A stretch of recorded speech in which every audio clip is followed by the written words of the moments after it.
Welcome again, my dear students. So excited to be with you again in another episode of our program for English language for first preparatory under the supervision of the Ministry of Education. أهلا بكم أعزائي الطلبة في حلقة جديدة من حلقات برنامجنا للصف الأول الإعدادي للغة الإنجليزية تحت رعاية وإشراف وزارة التربية والتعليم. As you know, today we are going to start the second episode of our revision. And today we are going to revise the rest of Unit 8, The Amazing World Around Us, and Unit 9, Adventure.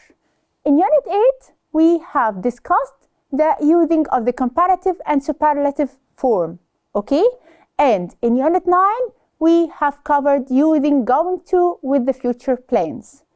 In Unit 8, we talked about all the places we can visit in the amazing world around us, while in the Unit 9, we have talked about the adventurous life which we can have in going to different types of adventure sports. Let's start our revision. Let's begin.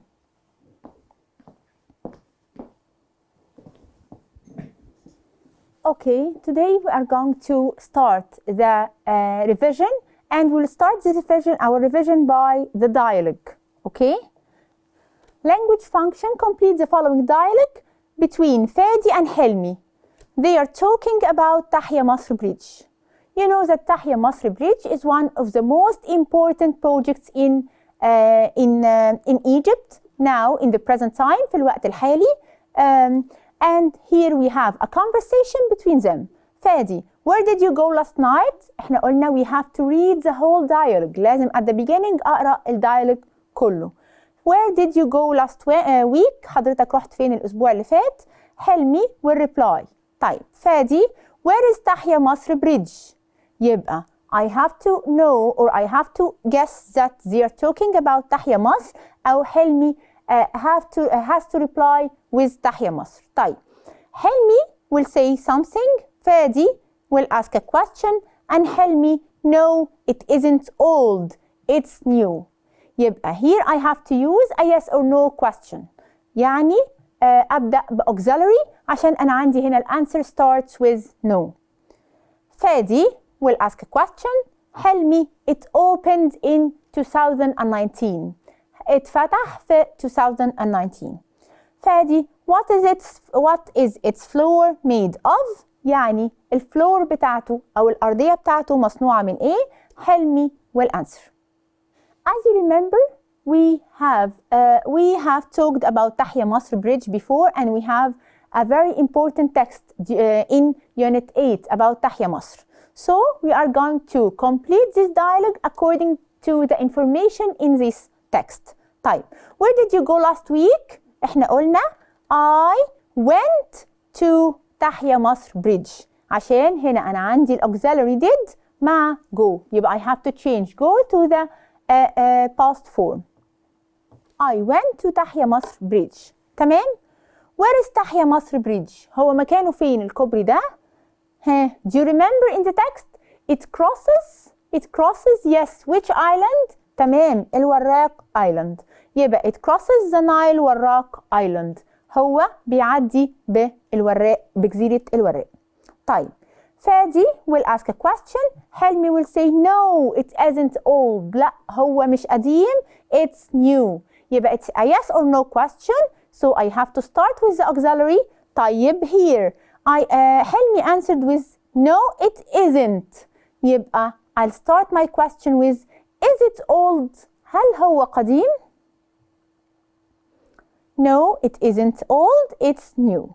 طيب, فادي will ask another question. حلمي it opened in 2019. يعني هو اتفتح in 2019. طيب, look at the verb. الverb هنا in the past. يبقى I have to make my question أو to form my question in the past. يبقى when did it open? اتفتح امتى? When did it open? طيب, what is its floor made of? Do you remember? The floor of Tahya Masr made of glass. مصنوع من الجلاس أو الزجاج. The floor made of glass. تمام? Okay. I think by answering all these أو filling all these missing parts in the dialogues, it's much easier to answer the dialogue now. طيب, read and correct the underlined words. Here we will have some sentences and we have to correct the mistakes in this sentence. طيب, I went to see our doctor last week although I was very ill. هنا although معناها ايه؟ بالرغم من, however, though. تمام? It gives me the contrast in meaning. Okay? طيب, this is incorrect because here I have the reason of the first clause. يعني I went to see our doctor because I was very ill. علشان أنا كنت تعبان. يبقى if I want to justify myself or to find the reason or the cause for something, I have to use because, not although. تمام؟ يبقى the answer will be because. تمام؟ طيب, what do the ancient Egyptians invent? What do the ancient Egyptians invent? Here I'm talking about whom? I'm talking about the ancient Egyptians اللي هم قدماء المصريين. يبقى أنا mainly I'm talking about the past. أنا بتكلم على past. يبقى can I use do? Of course not. I have to use did. الauxiliary did. يبقى what did the ancient Egyptians invent? اخترعوا ايه؟ طيب, can you climb a peanut palm tree? Can you climb? هو المفروض ان البينت اللي هو البينت الفول السوداني. It's not a palm tree. What is the palm tree? اللي هي الكوكونات. الكوكونات. Do you remember in Robinson Crusoe text احنا كنا بنتكلم على الكوكونات اللي هي a tropical fruit. يبقى coconut. If you want to see the planets and the stars, you can go to the you can go to the A. Excellent. The planetarium, not the aquarium. Okay? The planetarium. I don't like these meals. It sounds trouble? No, it sounds what? Excellent. It sounds terrible. Terrible. What's the meaning of the word terrible? It's an adjective, means horrible, bad, سيء. تمام؟ يبقى I don't like these meals. It sounds horrible أو terrible. Not trouble. Let's complete correcting the sentences. The market is more far from my house than the school.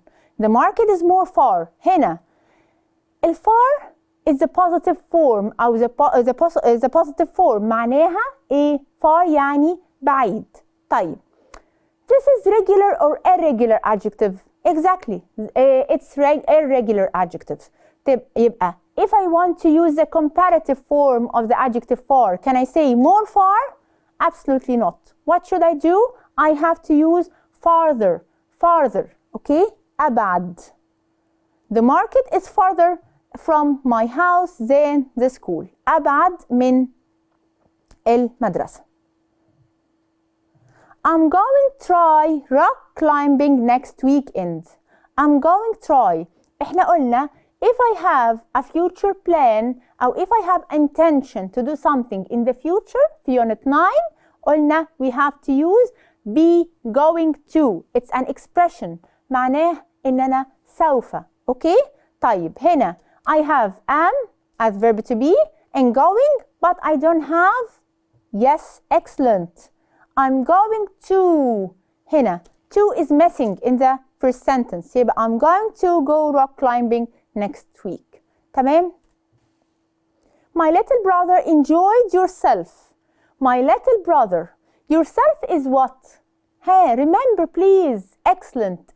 Yourself is a reflexive pronoun. And we have said before that I can use the reflexive pronoun if I have a sentence in which the subject and the object are the same. السبجكت الفاعل والobject المفعول are the same. هنا my little brother ده he. يبقى I have to say my little brother enjoyed himself, not yourself. Enjoyed himself. هو. تمام؟ أو نفسه. I like this book although it's funny. I like this book although it's funny. The second clause is a reason for for that I like this book. يبقى البوك، يبقى هنا I like this book because it's funny، علشان هو funny وظريف. Went you to the theater yesterday? What is that? هنا this is a a yes or no question. طيب in the past يبقى I have to use the auxiliary، يبقى I have to use did. Did with what? With the base form. يبقى did you go to the theater yesterday؟ تمام. Did you go to the theater yesterday؟ هل حضرتك رحت المسرح امبارح؟ The hotel by the park is the modernist hotel in the city. Is the modernist. Can you notice how it's difficult to pronounce this word? Modernist. Why? Because it's long adjective. واحنا قلنا when I use the superlative form of the adjectives with the long adjectives, I have to use most. يبقى the hotel by the park is the most modern hotel in the city. The most modern hotel in the city. تمام؟ السوبرلاتيف اللي هي to compare one to a group. اوكي؟ طيب. Let's go بقى to choose the correct answer from A, B, C or D. The تحيا مصر bridge is the world's widest superlative. The world's widest A bridge. Information معلومات. Suspension معلق. Evaporation. What is the meaning of the word evaporation? التبخير أو condensation التكثف. هنا تحيا مصر bridge is the world's widest excellent suspension الأكبر كوبري أو أعرض كوبري معلق. طيب the A is the time when the sun disappears at the end of the day. When the sun starts to disappear at the end of the day في نهاية اليوم يبقى she's doing what? It's doing what? إيه اللي بيحصل؟ sunrise شروق الشمس ولا sunset ولا sun cream ولا sunshine. Which one? Excellent. The sunset. sun setting هو process when the sun descends أو disappears at the end of the day. There is a beautiful A of the city from Cairo Tower. There is a beautiful review, revision, view or preview. There is a beautiful view. What's the meaning of view? منظر. Okay? When you can see a beautiful scene or a beautiful natural sight from a place, a particular place. View. المنظر اللي قدامك. يبقى view. Mountain. Space is the most dangerous sport at all. The most dangerous sport هنا. Let's remember الادventure sports. الzip lining, mountain climbing, rock climbing, diving, etc. Delivery. الدليفري ده the most dangerous sport? No. Climbing, whining, and skating. طيب الماونتن A is the most dangerous sport at all. يبقى الماونتن climbing تسلق الجبال. طيب Egypt had made great A in education. We are proud of that. Egypt has made حققت أو صنعت حاجة عظيمة in education في التعليم. We are proud of that. احنا فخورين بده. Achievements, islands, pairs or mistakes. What is the meaning of the word achievement? Achievement is a thing which needs physical and mental effort to achievement. بيحتاج physical and mental. بيحتاج مجهود عضلي وعقلي وبدني to achieve it. الاتشيفمنت اللي هو الإنجاز. a competitive situation. تمام؟ إنجاز، بحقق فيت معين. تمام؟ means able to cause harm. cheap, polite, safe, dangerous. Of course dangerous. I can describe a situation that it's a very dangerous situation when it means able to cause harm. ممكن يسبب ضرر. تمام؟ طيب. Number 7. Remember that it's important to be A when you give your opinion. Cross, impolite, safe or polite. Hey, it's important to be yes, polite. If you want to express your opinion, لو حضرتك عايز تعبر عن رأيك مفيش أي مشكلة, but you have to be polite. You have to express your opinion or politely, بطريقة محترمة. تمام؟ Okay. The bridge has a glass, so you can see the river under your feet.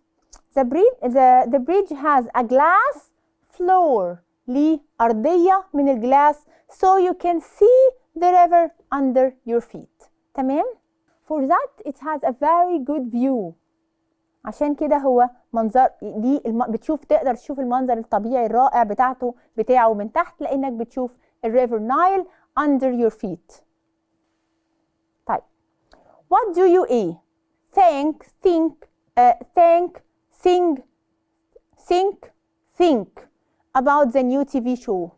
What do you think? Number D. Think يعني حضرتك رأيك إيه about the new TV show أو في البروجرام بتاع التيفي الجديد. Think لأن thank يعني يشكر, sing يعني يغني, sink يعني يغرق, وthink يعني يعتقد أو يفكر. Many people enjoy walking across. Which one? The second choice. Across. ليه؟ لأن across معناها to move from one side of something to the other. Across يعني يعبر. Many people enjoy walking across the bridge in the evening. I disagree. You English are the most important subject. Of, at, to, with. يبقى I disagree with you. أنا بتعارض مع حضرتك. ال preposition with the verb disagree with. I am proud. I'm proud of my kids. أنا فخورة بأبنائي. I'm proud of. أنا فخورة ب. تمام؟ I'm proud of something. I'm proud of my father. He does his best to make us happy. هو بيعمل أحسن ما عنده عشان يخلينا سعداء. While let's read بقى and correct these words. But in this exercise, it's mainly related to the reflexive pronouns. While shaving, I cut himself. While shaving يعني وأنا بحلق, I cut. Excellent. I cut myself. لازم الاتنين يبقوا the same. ال subject وال object. Okay? Or when you have to refer back to the subject. The sky is clear. It won't rain. The sky is clear. هنا أنا عندي إيه؟ Evidence. And if I have to predict with evidence, عندي دليل على التنبؤ بتاعي ده, I have to use going to. يبقى the sky is clear. It isn't going to rain. أنا شايفة إن السماء صافية جدا. يبقى I predict. أنا بتنبأ إن هي it isn't going to rain. مش هتمطر. I'm going to buy a new jacket. أنا هشتري new jacket. I'm going to excellent. To buy a new jacket. To buy a new jacket.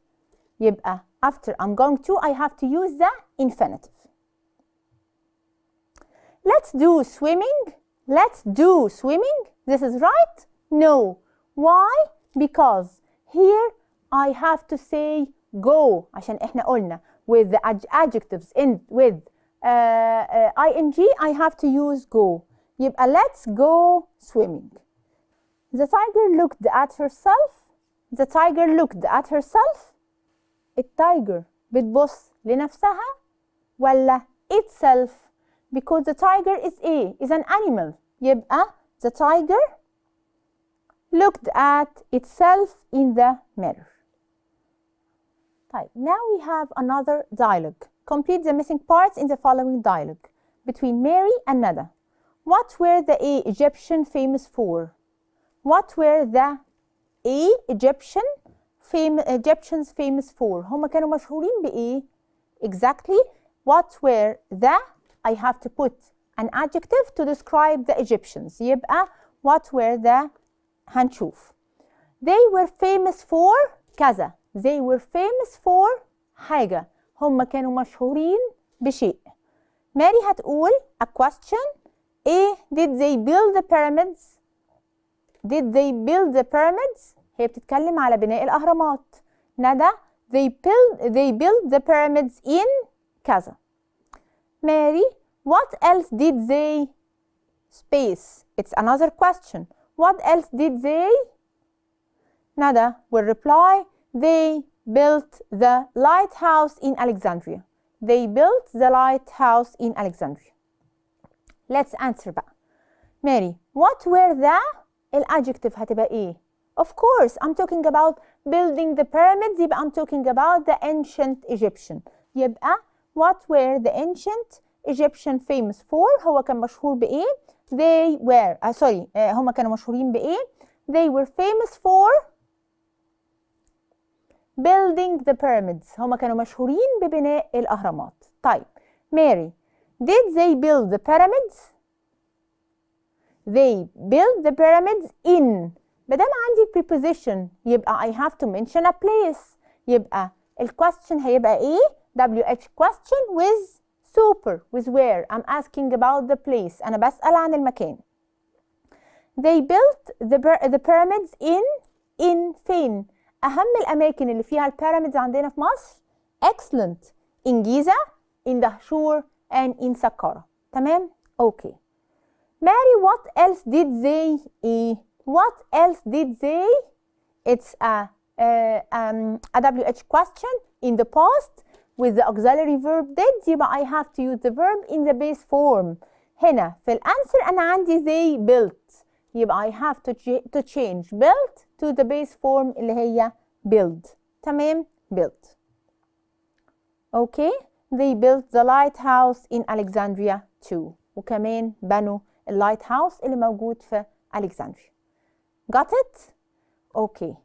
I hope that you get benefit from our revision and that you were able to revise all the information and all the points that we have covered during the last session, during the last units, and see you inshallah.